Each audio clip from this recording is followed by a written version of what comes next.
Անյան խնդրեմ։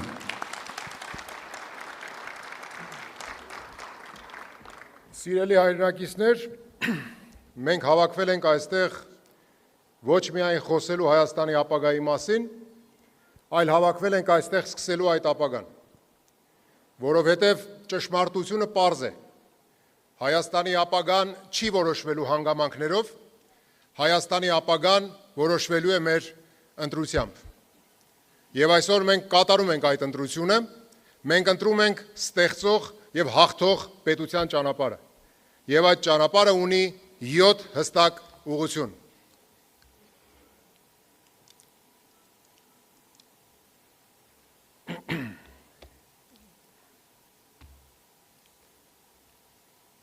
Յոթ ուղղություն,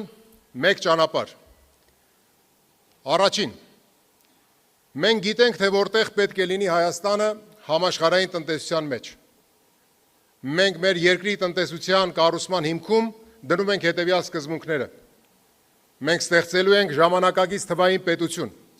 իր կրթված եւ հմտություններով օժտված ուժեղ մարդկանցով։ Հայաստանը դարձնելու ենք միջազգային տնտեսական կենտրոն, որտեղ գործում են հստակ կանոններ եւ կարգապահություն։ Գիտությունը վեր են կացելու տեխնոլոգիայի, իսկ տեխնոլոգիան արտահանվող արդյունքի։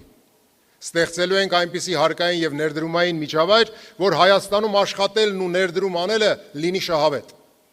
Ընտրելու ենք կոնկրետ ոլորտներ եւ հենց այդ ոլորտներում դառնալու ենք առաջատար, հենվելով վստահելի եւ կայուն պետական ինստիտուտների վրա։ Եվ սա է մեր ընտրությունը։ Հայաստանը դառնալու է արտադրական եւ տեխնոլոգիական պետություն։ Երկրորդ, մենք ընտրել ենք արդյունաբերականացման ճանապարհը, որովհետև միայն արտադրող պետությունն է իրականում անկախ պետություն, իսկ արդյունաբերությունը սկսվում է կոմունիկացիոն համակարգերից։ Այդ նպատակով մենք իրականացնելու ենք Հայաստանի տրանսպորտային կոմունիկացիաների մեր ռազմավարությունը, հիմնված 3 փոխկապակցված առանցքների վրա՝ հյուսիս-հարավ ավտոմայրուղի, հյուսիս-հարավ երկաթուղի եւ արևելք-արևմուտք հաղորդակցական հայեցակարգ։ Այս 3 առանցքները միասին փոխելու են ինչպես Հայաստանի կապը աշխարհի հետ, այնպես էլ ներսում կապը մարզերի հետ։ Այդ նոր կապերի հիման վրա մենք ամբողջ երկրով մեկ ստեղծելու ենք արդյունաբերական գոտիների ցանց՝ Սյունիքից մինչև Տավուշ, Աշոտskից մինչև Արմավիր։ Արդյունաբերական գոտիները ապահովելու են ոչ միայն արդյունաբերական աճ, այլև տարածքային համաչափ զարգացում։ Սա նշանակում է, որ տնտեսական կյանքը կենտրոնանալու է ոչ միայն մայրաքաղաքում, այլ նաև ամբողջ Հայաստանում։ Սա նշանակում է աշխատատեղեր մարզերում, զարգացող համայնքներ եւ ամրապնդվող պետություն։ Արդյունաբերական գոտիների համար մենք սահմանելու ենք գրեթե զրոյական հարկային համակարգ պարզ վարչարարությամբ։ Այս ծրագրի կարևոր մասերից մեկը լինելու է նաև գյուղմթերքի վերամշակման զարգացումը, որպեսզի գյուղատնտեսությունը ոչ միայն հումք արտադրի, այլև ստեղծվի պատրաստի վաճառվող արտադրանք։ Մենք խթանելու ենք վերամշակող գյուղատնտեսությունը խելացի ջրային համակարգերով, գյուղատնտեսական տեխնոպարկերով եւ պետություն մասնավոր հատված համագործակցության ծրագրով։ Մենք ստեղծելու ենք ամբողջական շղթա հողից մինչև պատրաստի արտադրանք, եւ Հայաստանը դառնալու է տարածաշրջանային գյուղարդյունաբերական կենտրոն, արտահանելով բարձր որակի սնունդ եւ օրգանական արտադրանք արտաքին շուկաներին։ Առաջին արդյունաբերական գոտին մենք կառուցելու ենք Աշոտսկում, եւ դա պատահական ընտրություն չէ։ Աշոտսկի բարձրադիր աշխարհագրական դիրքը եւ կայուն բնական ցածր ջերմաստիճանային ռեժիմը ստեղծում են եզակի բնակլիմայական պայմաններ, որոնք ինքնին գործում են որպես բնական հովացման համակարգ։ Սա այն հազվագյուտ բնական առավելություններից է, որը թույլ է տալու կառուցել բարձր տեխնոլոգիական, էներգատար եւ ճշգրիտ արտադրական համակարգեր։ Եվ հենց այստեղից է սկսվելու Հայաստանի արդյունաբերական նոր վերելքը։ Երրորդ,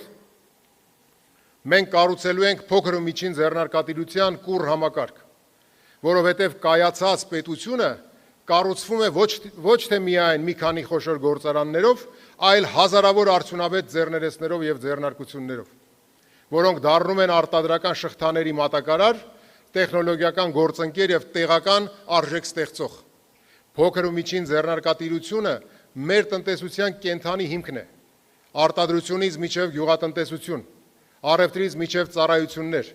տեխնոլոգիայից մինչև տուրիզմ։ Սա իրական մարդկանց աշխարհն է։ Սա մեր գյուղացու աշխարհն է, ով հող է մշակում եւ արժեք ստեղծում։ Սա մեր արհեստավորի աշխարհն է, ով իր ձեռքով է արտադրում։ Սա մեր վարսավիրի, փաստաբանի, հաշվապայի, փոքր խանութի սեփականատիրոջ, սրճարանի հիմնադրի, տուրիստ Հայաստան բերող գործակալի աշխարհն է, եւ պետությունը պարտավոր է կանգնել նրանց կողքին։ Գյուղացին չպետք է խնդիր ունենա իր աճեցրած խաղողը մթերելու կամ ծիրանն ու ծաղիկը արտահանելու հարցում։ Սիրելի հայրենակից, դու քո քրտինքով ստացած բերքն իրացնելու խնդիր չես ունենալու։ Մենք քեզ համար թե իրացման շուկաներ ենք գտնելու, թե երաշխավորված նվազագույն գներ ենք սահմանելու։ Փոքր խանութը չպետք է պարտվի անհավասար մրցակցությանը։ Սիրելի հայրենակից, մենք կանգնելու ենք քո կողքին։ Ոչ թե նրա համար, որ պայքարենք խոշորի դեմ, այլ նրա համար, որ մրցակցությունը լինի արդար։ Մենք սահմանելու ենք այնպիսի կանոններ, որ խոշոր եւ ցանցային հիպերմարկետները գիտակցեն իրենց սոցիալական պատասխանատվությունը քո համայնքի եւ տեղական տնտեսության նկատմամբ։ Փոքր բիզնեսի համար մենք սահմանելու ենք տարբերակված համաչափ հարկային ռեժիմ։ Հարկման դրույքաչափը նվազեցվելու է։ Վաճառքի հարկը լինելու է պարզ եւ կանխատեսելի, վարչարարությունը թեթև եւ ոչ պատժիչ։ Մենք կապահովենք, որ մարդիկ ու բիզնեսները հեշտ հասանելի վարկեր եւ ֆինանսական միջոցներ ունենան, որպեսզի կարողանան զարգանալ եւ աճել։ Մենք բարձրացնելու ենք արտադրողականությունը տեխնոլոգիական արդիականացման միջոցով։ Մենք միացնելու ենք փոքր ու միջին ձեռնարկատիրությանը արդյունաբերական գոտիների արտադրական շղթաներին։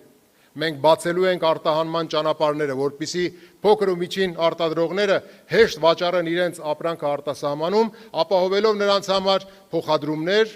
եւ պետական աջակցություն։ Մենք իրականացնելու ենք ձեռնարկատիրության համապարփակ թվայնացում։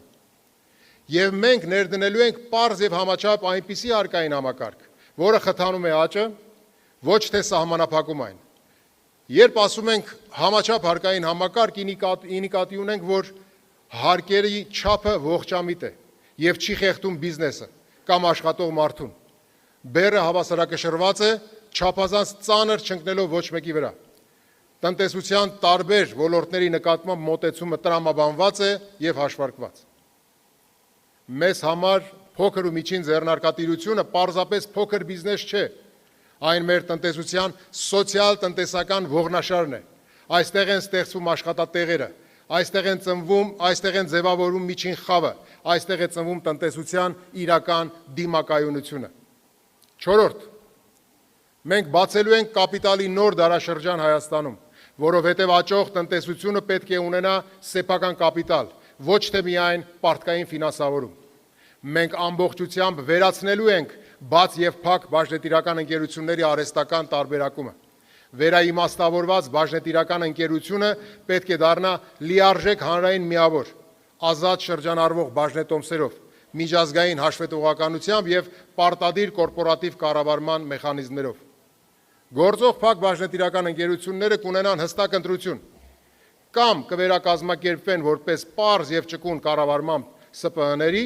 կամ կդառնան լիարժեք բաժնետիրական ընկերություն թափանցիկության եւ ներդրումային վստահության միջազգային չափանիշներով։ Այսպիսով, ամբողջ բիզնես միջավայրը դուրս կգա կիսափակ եւ ոչ թափանցիկ կառուցվածքներից եւ կդառնա պարզ, հասկանալի եւ ներդրողների համար վստահելի ու մատչելի։ Մենք օրենքով սահմանելու ենք նաեւ հատուկ կարգավիճակ հանրային հետաքրքրությունների օբյեկտ համարվող հանդիսացող ընկերությունների համար։ Բանկերը, էներգետիկ ընկերությունները, հեռահաղորդակցական օպերատորները, բնական մենաշնորհները, ռազմավարական ենթակառուցվածքներ տնօրինող կազմակերպությունները պարտադիր կգործեն բաժնետիրական ընկերության ձևով, առավելագույն հաշվետվողականությամբ։ Սա բարձրացնում է ոչ միայն տնտեսական արդյունավետությունը, այլև ազգային տնտեսական անվտանգության մակարդակը։ Միաժամանակ մենք ներդնելու ենք նոր հարկային մոտեցում, որը խթանում է կապիտալի կուտակումը։ Բաժնետիրական ընկերությունները շահութահարկ կվճարեն միայն այն պահին, երբ շահույթը բաշխվում է որպես դիվիդենդ։ Եթե շահույթը վերաներդրվում է արտադրության մեջ, ուղղվում է տեխնոլոգիական զարգացմանը կամ օգտագործվում է ընդլայնման համար, շահութահարկ չի վճարվում։ Սա խթանում է ներդրումները, սա արագացնում է կապիտալի կուտակումը, սա ուժեղացնում է արտադրական ներուժը, որովհետև ամուր տնտեսությունը կառուցվում է սեփական կապիտալի վրա, եւ մենք ստեղծելու ենք այդ կապիտալը Հայաստանում։ 5. Մենք միավորելու ենք Սփյուռքի տնտեսական ուժը Հայաստանի զարգացման հետ, որովհետև Հայաստանը եւ Սփյուռքը միասին մեկ տնտեսական ամբողջություն են։ Հայաստանի նոր տնտեսական մոդելը անհնար է առանց Սփյուռքի ներուժի։ Սփյուռքը մեր ներդրումային, գիտական, մարդկային կապիտալի հսկայական աղբյուրն է, եւ մեր տեսլականում Սփյուռքը այլևս պարզապես նվիրատու չէ։ Սփյուռքը համահեղինակ է, Սփյուռքը համասեփականատեր է, Սփյուռքը Հայաստանի տնտեսական ապագայի կառուցողն է։ Մենք ստեղծելու ենք միասնական տնտեսական դաշտ, որտեղ սփյուռքահայ գործարարները, ինժեներները, գիտնականներն ու ներդրողները գործելու են նույն կանոններով, նույն իրավունքներով եւ նույն հնարավորություններով առանց արհեստական խոչընդոտների։ Սա է մեր համահայկական տնտեսության մոդելը։ Հայաստան որպես գլոբալ հայկական տնտեսության կենտրոն։ 6. Մենք ստեղծելու ենք համաչափ եւ զարգացումը խթանելու հարկային համակարգ, որովհետեւ պետության ուժը սկսվում է արդար կանոններից։ Մենք ներդնելու ենք նոր հարկային մոդել, որը համահունչ է արտադրական եւ ներդրումային տնտեսության տրամաբանությանը։ Մենք աստիճանաբար հրաժարվելու ենք սպառման վրա հիմնված հարկման մոդելից,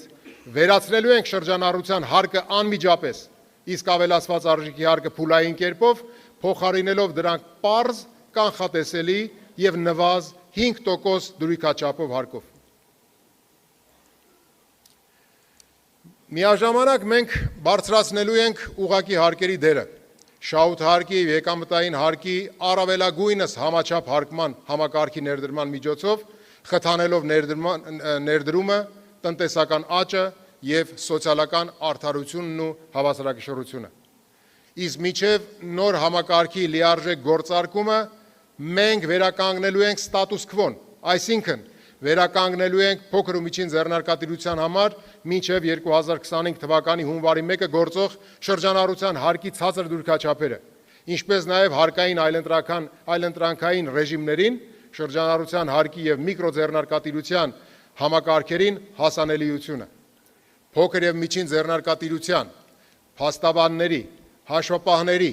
տուրիստական գործակալների, վարսավիրների, արտադրողների, առևտրի եւ հանրային սննդի ոլորտի համար ներդրվելու են նվազագույն հարկային ռեժիմներ։ Իրենք չեն վճարելու շրջանառության հարկ կամ ավելացված արժեքի հարկ, այլ դրանց փոխարինող պարզ եւ նվազ դրույքաչափով հարկ, որովհետեւ հարկը պետք է խթանի զարգացումը, ոչ թե սահմանափակի այն։ Համաչափ հարկային համակարգը ուժեղ տնտեսության հիմքն է, իսկ ուժեղ տնտեսությունը կայացած ու խելացի պետության հիմքն է։ 7. Մենք կառուցելու ենք թվային, թափանցիկ եւ վստահելի պետություն, որովհետեւ վստահությունը տնտեսության ամենակարևոր կապիտալն է։ Այդ նպատակով մենք ներդնելու ենք թվային դրամը, որպես Հայաստանի ազգային արժույթի երրորդ ձև, կանխիկ եւ անկանխիկ դրամի կողքին լիարժեք հավասարազոր եւ մեկին մեկ փոխարկելի։ Թվային դրամը դառնալու է պետական ֆինանսների նոր հիմքը, ապահովելով պետական հոսքերի ամբողջական թափանցիկություն եւ վերահսկելիություն։ Առաջին հերթին այն կիրառվելու է պետական գնումների համակարգում որպես բացառիկ վճարամիջոց։ Սա նշանակում է յուրաքանչյուր պետական վճարում դառնալու է հետագծելի,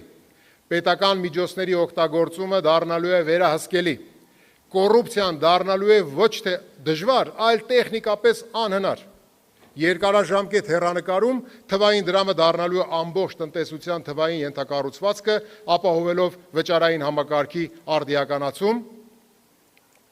բիզնես միջավայրի թափանցիկություն եւ քաղաքացիների համար կամավորության հիմունքով անվտանգ ու մատչելի ֆինանսական գործիքներ։ Սա Հայաստանի ֆինանսական համակարգի անցումն է դեպի նոր դարաշրջան։ Սա թվային տնտեսության հիմքն է, սա վստահելի պետության հիմքն է։ Սիրելի հայրենակիցներ, սա պարզապես տնտեսական ծրագիր չէ, սա Հայաստանի տնտեսական վերածննդի սկիզբն է, սա գոյատևման տնտեսությունից դեպի ստեղծման տնտեսություն անցնելու ճանապարհն է, սա կախվածությունից դեպի անկախություն անցնելու ճանապարհն է, սա փոքր շուկայից դեպի հզոր պետության անցնելու ճանապարհն է, 7 ուղղություն, 1 ճանապարհ, մենք կառուցելու ենք արժեք ստեղծող եւ անկախ տնտեսություն, եւ մենք դա անելու ենք միասին, եւ այդ Հայաստանը սկսվում է հենց այս դահլիճից։ Շնորհակալություն։